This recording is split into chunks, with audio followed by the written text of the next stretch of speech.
They are symmetrical when you take the Jackie and the Willie together. If you want to understand the inspiration that Oldmanalan has for his cards, go to his Twitter page. So between last night's episode and tonight's episode, I really hope you had a chance to check out Oldmanalan's Twitter page so you can really understand that Nolan Ryan and his other previous releases. And welcome to episode number 132 of the Project 2020 Nightly News. My name is Chris, otherwise known on Twitter and Instagram is at CRT_Sportscards. And my website is where you want to go today, tomorrow, and into 2021 for everything related to Project 2021, and that is CRTSportscards.com. And when I took a look at what potentially could be covered on tonight's episode, this is going to be a first of a kind episode in the Project 2020 Nightly News history. For the first time ever, we have a full player run. With Sophia Chang releasing her Ted Williams, we have now seen every single Ted Williams card in Project 2020. And it's really hard to believe from the beginning, which was JK5, then to Fucci, which is one of my favorite Ted Williams cards, now all the way to Sophia Chang. I will say though, having Ted Williams finish his set first, I think is a gigantic miss on the part of Topps. What is Ted Williams known for? He is the last player to hit 400 in Major League Baseball. Will anyone ever hit 400 again? We don't know. It seems highly unlikely.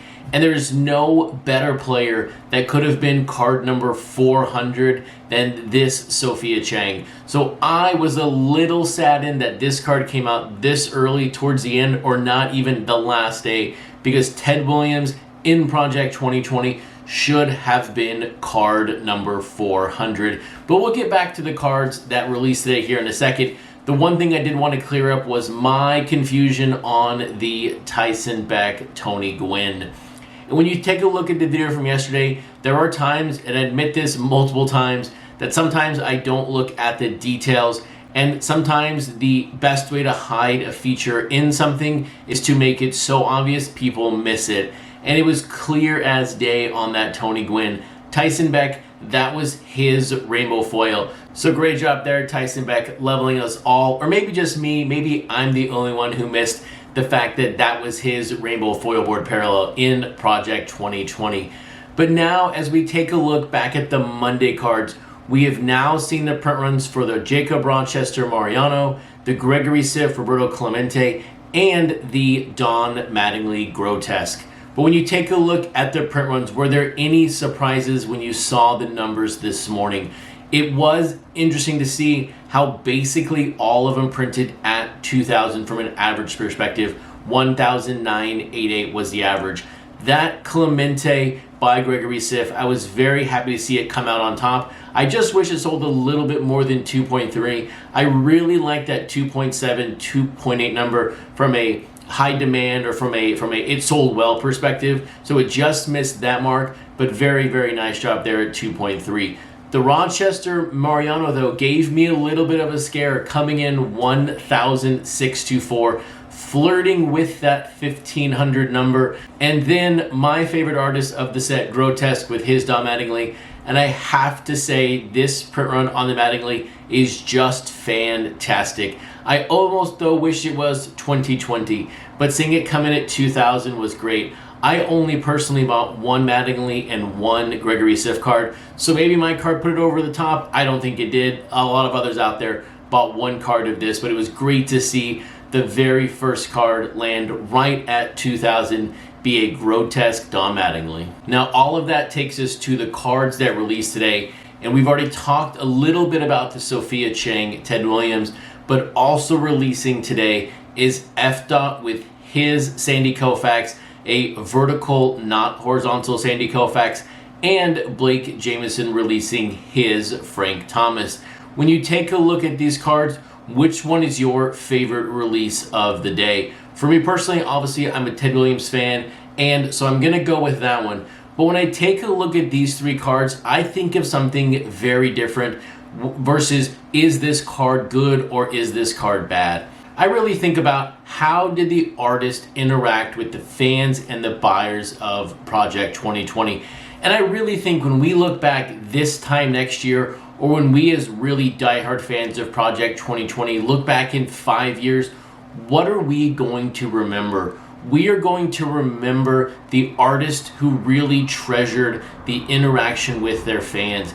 And when you take a look at Blake Jamieson, this guy has been the face of Project 2020 from the artist's perspective since basically day one. There has been no one more open to showing and sharing their process than Blake, and talking to literally anyone who wants to talk around Project 2020. So whether you or I end up being a Blake Jamieson collector of Project 2020 cards now or in the future, or if we never own any Blake Jamieson cards, the thing that matters the most is he has been the most open, and people are going to remember his generosity for many years to come. And so thank you, Blake Jamieson, for being one of the most open and transparent artists in the set so far. And in the same vein and from the same tree of being open, transparent, and wanting to interact with their fans. And I think that's the big key here. And my biggest takeaway is that these artists, some of them have really wanted to interact with us, the fans of Project 2020. When you think of Blake Jamieson, 1A and 1B is going to be F. I am not personally a member of his Patreon, but I know so many others are, and I know that there are so many great things that get released and showcased in his Patreon account, along with just his Instagram, his Twitter, and how much he talks to the fans. It is fantastic when people talk about F. cards on one of my tweets and he likes it, because that means he's interacting with the fans. And then speaking about Sophia Chang, look, Sophia Chang has not been as open with the fans of Project 2020 as Blake or F. But that's not what every artist is about. When there was an issue, though, with her companion cards, due to the fact they might have been just a little smaller than they needed to be for the magnetic case, what did she do? Her and her team stepped up and rectified the situation.